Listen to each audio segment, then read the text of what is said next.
ফিরে আসছি। অধিবাস কি? কেন আমরা অধিবাস করবো? বাস হল নিকটে বাস। উল্টো করেছি সেটাকে। এইভাবে বিভিন্ন অর্থে আমরা অধিবাসকে ব্যাখ্যা করতে পারি। অধিবাস হয় 11 দিনে নয়। আগামীকাল আমাদের আলোচ্য বিষয় রয়েছে ভগবান লাভ।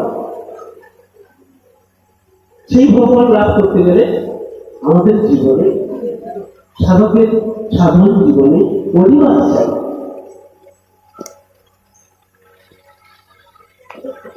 আজকে যে অধিবাস, এ একদিনের অধিবাস নয়। গত বছর 25শে ফাল্গুন 1431 বঙ্গাব্দ হয়েছিল আমাদের মূল অনুষ্ঠান প্রতিষ্ঠা উৎসব। তারপর 30শে ফাল্গুন থেকে আজ এই 28শে ফাল্গুন, এতদিন ধরেই চলছে আমাদের অধিবাস। আজ তার পূর্ণ রূপ পেয়েছে এই অধিবাস। তাই সাধনা করতে গেলে আমাদের অনেক দিনের অধিবাস চাই, তবেই আমাদের ভগবান লাভ হবে। তাই ভগবানকে লাভ করতে গেলে আমাদের প্রথম প্রয়োজন নিকটে বাস। কার নিকটে বাস করতে হবে? গুরুর নিকটে বাস করতে হবে। গুরু যে আমাদের সাধনার মূল প্রতিক্রিয়া, তার নিকটে বাস করতে হবে।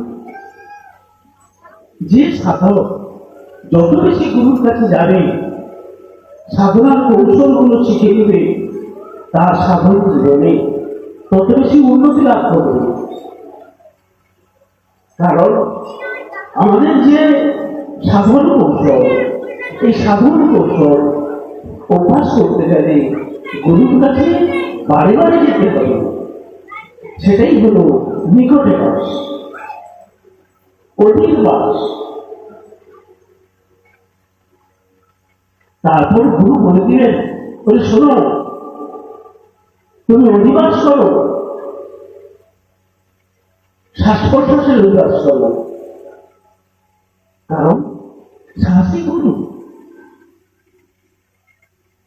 তাই আমাদের সাধনা করতে গেলে আমাদের শ্বাস প্রশ্বাসের সঙ্গে অধিবাস করতে হবে।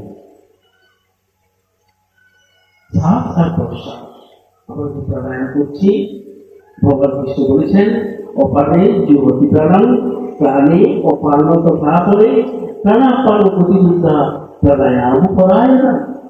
হে অর্জুন, তুমি প্রাণায়াম করো। প্রাণায়াম করলে কি হবে? তোমার শরীর শান্ত হবে, শ্বাসের চঞ্চলতা থাকবে না, মনস্থির হবে, প্রাণস্থির হবে, কুম্ভর হবে, ভাব হবে। সেই ভাব মহাভাবে মিলে যাবে। তাই তুমি শ্বাস প্রশ্বাসের সঙ্গে অধিবাস করো। তাই আমাদের যতদিন সাধনা করবো, তাই শ্বাস প্রশ্বাসের অধিবাস আমাদের করতে হবে। শ্বাস প্রশ্বাসের অধিবাস হলো প্রতিটি শ্বাস প্রশ্বাসে আমাদের মন দিতে হবে। আমরা ক্রিয়াজীবী অনুসরণ করছি, আনুষ্ঠানিক অধিনাম করছি সকাল এবং সন্ধ্যায়। আর যে বাকি সময় আমাদের শ্বাসে মন দিয়ে থাকতে হবে। আমাদের যে সূক্ষ্ম ক্রিয়া রয়েছে, এটা হলো শ্বাসে মন দেওয়ার ক্রিয়া। হম সহন, এগুলো শ্বাসে মন দেওয়ার ক্রিয়া, এটি করতে হবে।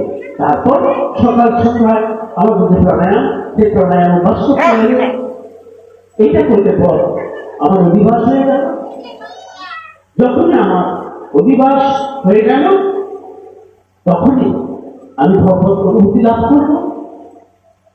তাই অধিবাস প্রত্যেকের জীবনে খুবই গুরুত্বপূর্ণ। আমাদের জীবনকে সুন্দর করতে গেলে, আমাদের শান্তি পেতে হলে, আমাদের আনন্দ পেতে হলে, আমাদের ঘুমাসুখ পেতে হলে, আমাদের প্রত্যেকের জীবনে তাই অধিবাস। এই বলে অধিবাস সম্পর্কীয় সভার নীতি জানছি। ওম সহনা ভবতু সহনৌ ভুনক্তু সহ বীর্যং করবাবহৈ তেজস্বী না প্রকৃত বস্তু মা বিদ্যুৎ ছাড়াই ও শান্তি শান্তি শান্তি।